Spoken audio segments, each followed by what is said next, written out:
శ్రీమాత్రే నమ. జయ గురు దత్తాత్రేయ నమ.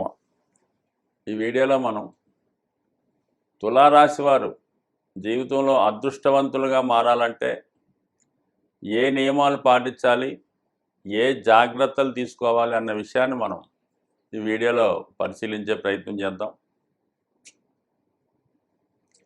తులారాశి చాలా నిజాయితీగా అదృష్టవంతులుగా ఉండే రాశి.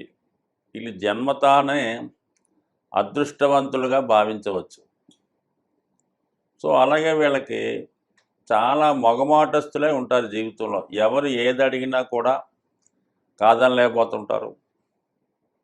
సో ఆ కారణం వల్ల ఏంటంటే వీళ్ళు చాలా సందర్భాల్లో వీళ్ళ అవసరానికి సరైనటువంటి సహకారం లేకపోవడం వల్ల ఇబ్బంది పడుతూ ఉంటారు.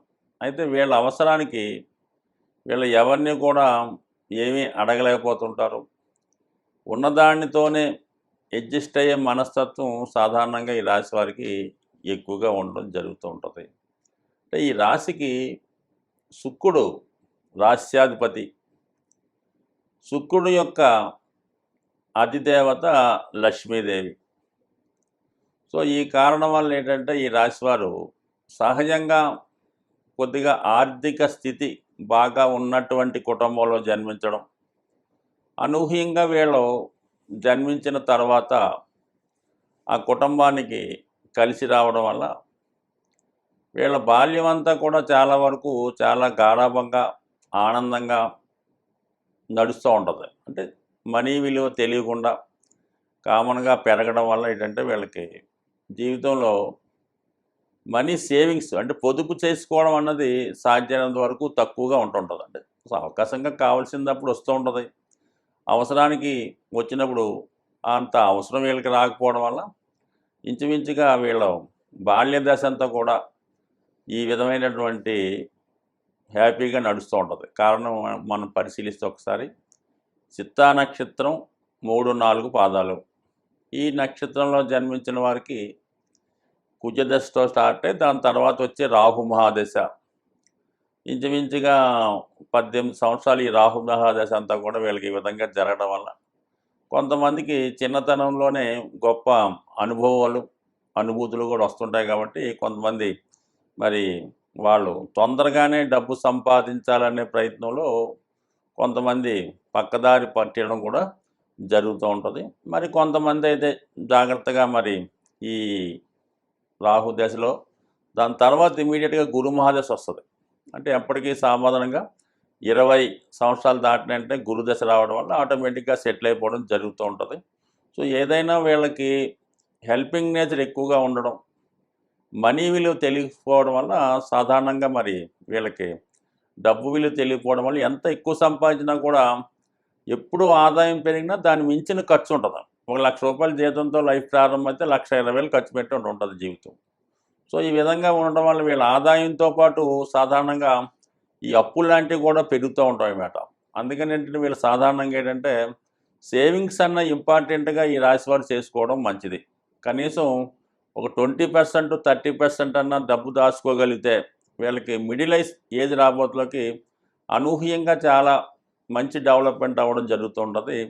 అయితే వీళ్ళకి సాధారణంగా ఈ మిడిల్ ఏజ్లో జీవితంలో ఒకసారి మంచి ఆటుపోట్లు ఎదుర్కోవడం జరుగుతుంటుంది. అప్పుడు మధ్యలో అంటే జీవితం మధ్య భాగంలో అంటే ఈ 45-50 సంవత్సరం మధ్యలో, ఎందుకంటే వీళ్ళకి ఓ 16 సంవత్సరాలు గురు మహాదశ, 18 సంవత్సరాలు అంటే 34 అక్కడికి 34-40 దాని తర్వాత వచ్చే శని మహాదశ ఉంటుంది కదా. మరి గురు తర్వాత వచ్చే శని మహాదశలో మరి ఆ మధ్య టైంలో అంటే 45-50 టైంలో అనూహ్యంగా బాగా పతనం అవడం, జీరో స్థాయికి రావడం జరుగుతుంది. వ్యాపార వర్గంలో ఉన్న వాళ్ళకైతే ఒక విధంగా ఉంటుంది.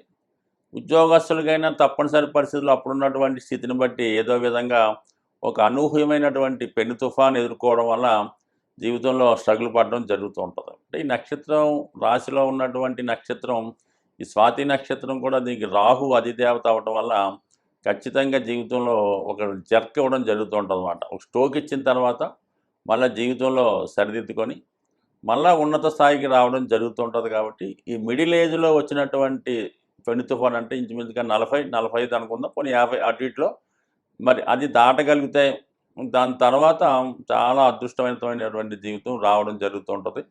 సో వీళ్ళు జీవితంలో అన్ని సౌకర్యాలు అనుభవిస్తారు. ఒకవేళ ఒక వాహనం ఉన్నా, ఒక గృహం ఉన్నా, అది అందరికీ కూడా చాలా డిఫరెంట్గా ఉంటుంది. ఎవరికి లేని విధంగా అత్యంత ఖరీదైనవిగా ఉండడం జరుగుతూ ఉంటుంది. సో ఈ విధంగా వీళ్ళు సాధారణంగా వీళ్ళు ఒకే వృత్తి కంటిన్యూ అవ్వదు.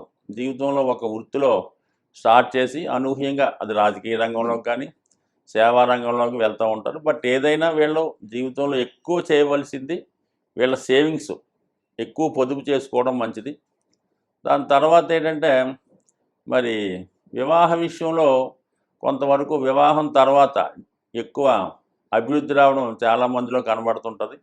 అయితే చాలామందిలో వివాహ జీవితంలో కొంత ఇబ్బందులు రావడం కూడా జరుగుతుంటాయి. అంటే వీళ్ళకి సప్తమ స్థానాధిపతి కుజుడు, మరి రెండో స్థానానికి కూడా కుజుడు, ఈ రెండు కూడా మారక స్థానాలు అవ్వటం వల్ల మరి వివాహం తర్వాత కొంతమందికి కొన్ని ఆటుపోట్లు ఎదుర్కోవడం జరుగుతూ ఉంటుంది. అది మరి కొంతమంది విషయంలో కలిసి రావడం కూడా జరుగుతుంటుంది. ఎందుకంటే ఇది ఒక విధమైనటువంటి గొప్ప కాంబినేషన్ అన్నమాట. ఈ కుజ శుక్రులు ఈ కుజ శుక్రులు ఎవరి జీవితంలో కలిసి ఉంటారో వాళ్ళు ఖచ్చితంగా ఈ వివాహపరమైనటువంటి సమస్యలు, ఇష్టమైన వారిని ప్రేమించిన వారిని వివాహం చేసుకోలేకపోవడం, తప్పనిసరి పరిస్థితుల్లో వేరే వారిని తీసుకొని జీవితాన్ని లీడ్ చేయవలసి రావడం, ఇవన్నీ కూడా మిగతా జాతకాన్ని బట్టి మరి నవాంశను బట్టి రకరకాలుగా ఆధారపడి ఉంటాయి. కానీ కామన్గా మాత్రం కొన్ని విషయాల్లో మాత్రం వివాహ జీవితం కొంతమందికి ఇబ్బందికరంగాను, కొంతమందికి చాలా ఆనందదాయకంగాను ఇది కామన్ పాయింట్ అయినప్పుడు కూడా అది కొన్ని బ్యాలెన్స్గా అవుతుంటాయన్నమాట. సో ఈ రాశి వారు ఎక్కువగా లక్ష్మీ అమ్మవారిని పూజించుకోవాలి. శుక్రుడు అధిదేవత అవడం వల్ల లక్ష్మీ అమ్మవారిని పూజించుకోవాలి. శ్రీ సూక్తం, కనకదార స్తోత్రం, లక్ష్మీ స్తోత్రం ఇంపార్టెంట్గా చదువుకోవాలి. ఇంకొక ముఖ్యమైన విషయం ఏంటంటే ఇదే రాశిలో రవి నీచపడుతుంటాడు. ఈ రవి నీచపడడం వల్ల అంటే వీళ్ళకి మనసులో ఆంతర్గతంగా ఇన్ఫీరియారిటీ కాంప్లెక్స్ ఉంటుంది. అది ఎవరిని కొంత గమ్ముని పెద్దవాడిని కలుసుకోలేకపోవడం, మనసులో ఉన్న మాట చెప్పలేకపోవడం జరుగుతూ ఉంటుంది. అయితే వీళ్ళు కంపల్సరీగా దాన్ని రవిని డెవలప్ చేసుకోవాలన్నమాట. అంటే ఖచ్చితంగా వీళ్ళు ఆదివారం రోజు నియమంగా ఉండడం, ప్రతిరోజు సూర్య నమస్కారం చేసుకోవడం వల్ల మరి ఎప్పుడైతే రవి స్ట్రెంత్ అయ్యాడో వీళ్ళు చాలా వృత్తిపరంగా చాలా ఉన్నత స్థాయికి వెళ్ళడం జరుగుతుంది. రవి ఈ రాశిలో నీచపడడం వల్ల ఉద్యోగపరంగా కూడా వీళ్ళు అధికారులతో సరైనటువంటి అవగాహన లేకపోవడం వల్ల ఉద్యోగపరమైన ఇబ్బందులు ఎదుర్కొంటూ ఉంటారు. ఎవరైతే ఉద్యోగపరమైన ఇబ్బందులు ఎదుర్కొంటారో వాళ్ళు ఖచ్చితంగా సూర్యభగవాన్ని ఆరాధించడం వల్ల కంపల్సరీగా వృత్తిలో చాలా అభివృద్ధి చెందే అవకాశం ఉంది. అలాగే శని ఇదే రాశిలో ఉచ్చ పొందడం వల్ల చాలా ప్రజాబలం వీళ్ళకి ఎక్కువగా ఉంటుంది. కాబట్టి వీళ్ళు పబ్లిక్ రిలేషన్స్ ఉన్నటువంటి వృత్తుల్లో అంటే సినిమా రంగం కానీ, రాజకీయ రంగం కానీ, ఈ పబ్లిక్ రిలేషన్ ఉన్నటువంటిలో చాలా బాగా రాణించగలుగుతుంటారు. అలాగే వ్యాపార పరంగా ఒక విధంగా వీళ్ళకి ఉద్యోగం కన్నా వ్యాపారమే చాలా అనుకూలంగా వస్తుంది. కానీ పొదుపు, మనీ విలువ తెలియకపోవడం వల్ల ఎక్కువగా నష్టపోవడం జరుగుతుంటారు. కాబట్టి వీళ్ళ జీవితంలో డబ్బు జాగ్రత్త చేసుకోగలిగితే వీళ్ళ జీవితం ఏ రోజు లోటు రాకుండా అనుకూలంగా ఉండే అవకాశం ఉంటుంది. స్వస్తి.